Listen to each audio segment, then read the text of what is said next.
زدني علما.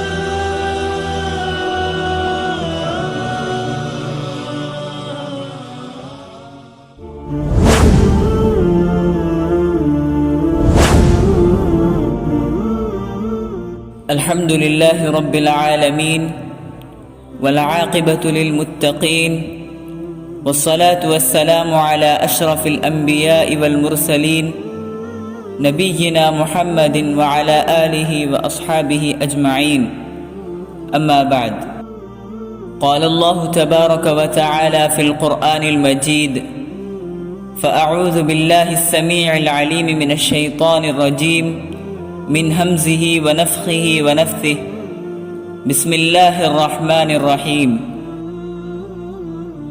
وإلهكم إله واحد لا إله إلا هو الرحمن الرحيم. تم سب کا معبود ایک اللہ ہی ہے، اس کے سوا کوئی معبود برحق نہیں، وہ بہت بڑا مہربان اور نہایت رحم کرنے والا ہے. سورۃ البقرہ آیت نمبر 163. یعنی الوہیت میں وہ اکیلا ہے، اس کا کوئی شریک نہیں، نہ اس جیسا کوئی ہے. وہ واحد اور احد ہے، وہ فرد اور صمد ہے، اس کے سوا عبادت کے لائق کوئی نہیں. وہ رحمان اور رحیم ہے.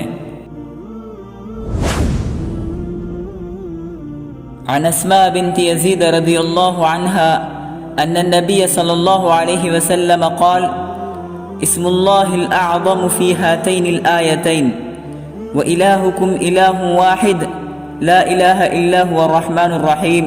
سورة البقرة. وفاتحة سورة آل عمران: ألف لام ميم الله لا إله إلا هو الحي القيوم. سورة آل عمران. حضرت اسماء بنت یزید رضی اللہ عنہ روایت کرتی ہیں کہ نبی کریم صلی اللہ علیہ وسلم نے فرمایا: اللہ کا اسم اعظم یعنی عظیم نام ان دونوں آیتوں وَإِلَٰهُكُمْ إِلَٰهٌ وَاحِدٌ لَا إِلَٰهَ إِلَّا هُوَ الرَّحْمَٰنُ الرَّحِيمُ. سورۃ البقرہ آیت نمبر 163 اور سورہ آل عمران کی ابتدائی آیت اللہ لا الہ الا هو الحی القیوم میں ہے. ان فی خلق السماوات والارض واختلاف الليل والنهار والفلك التي تجري في البحر بما ينفع الناس وما أنزل الله من السماء من ماء فأحيا به الأرض بعد موتها وبث فيها من كل دابة وتصريف الرياح والسحاب المسخر بين السماء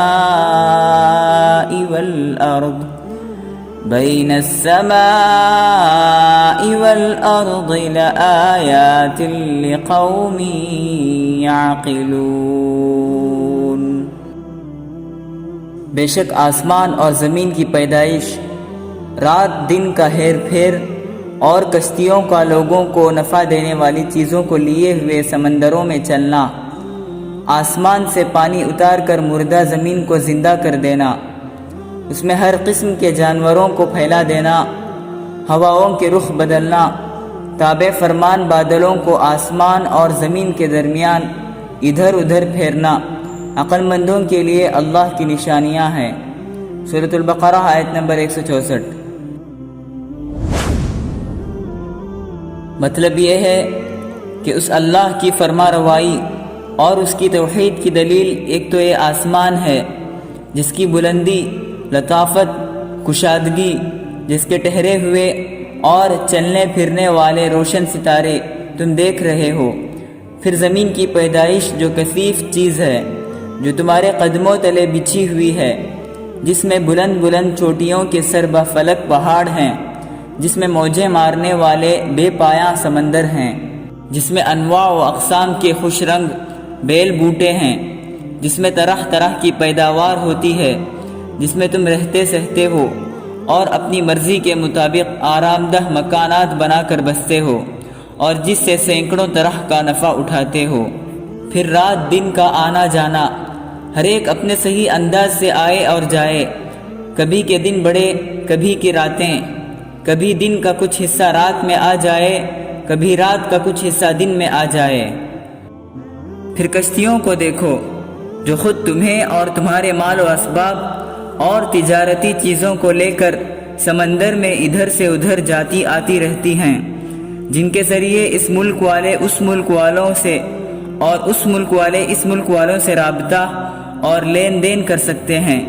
یہاں کی چیزیں وہاں اور وہاں کی یہاں پہنچ سکتی ہیں۔ پھر اللہ تعالیٰ کا اپنے رحمت کاملہ سے بارش برسانا اور اس سے مردہ زمین کو زندہ کر دینا، اس سے اناج اور کھیتیاں پیدا کرنا، زمین میں مختلف قسم کے چھوٹے بڑے کارآمد جانوروں کو پیدا کرنا، ان سب کی حفاظت کرنا، انہیں روزیاں پہنچانا، ان کے لیے سونے بیٹھنے چرنے چگنے کی جگہ تیار کرنا، ہواؤں کو پورب پچھم چلانا، کبھی ٹھنڈی کبھی گرم، کبھی کم کبھی زیادہ، بادلوں کو آسمان و زمین کے درمیان مسخر کرنا، انہیں ایک طرف سے دوسری طرف لے جانا، ضرورت کی جگہ برسانا وغیرہ، یہ سب اللہ کی قدرت کی نشانیاں ہیں جن سے عقل مند اپنے اللہ کے وجود کو اور اس کی وحدانیت کو پا لیتے ہیں۔ ان فی خلق السماوات والارض واختلاف اللیل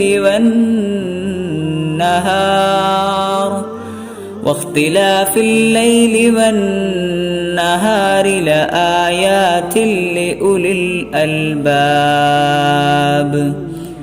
الذين يذكرون الله قياما وقعودا وعلى جنوبهم ويتفكرون في خلق السماوات والأرض ربنا ما خلقت هذا باطلا سبحانك فقنا عذاب النار۔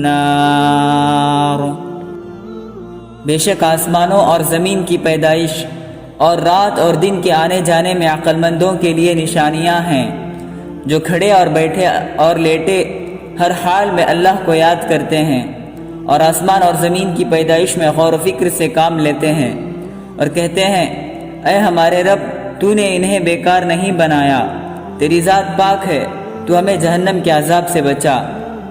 سورہ آل عمران آیت نمبر 190 اور 191۔